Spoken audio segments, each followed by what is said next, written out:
In today's video, I'll be showing you how to set custom text tones for specific contacts on your Samsung Galaxy S9 tablet.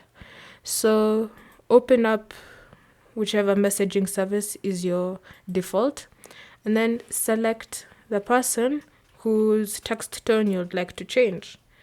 So what you want to do is select the conversation and then tap on this more icon in the top right corner. Once you've tapped on that, go to details, and under details select notifications.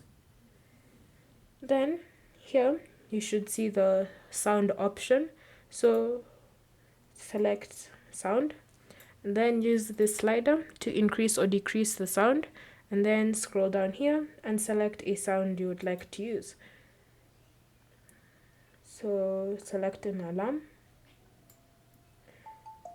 and then use this slider to decrease or increase the volume.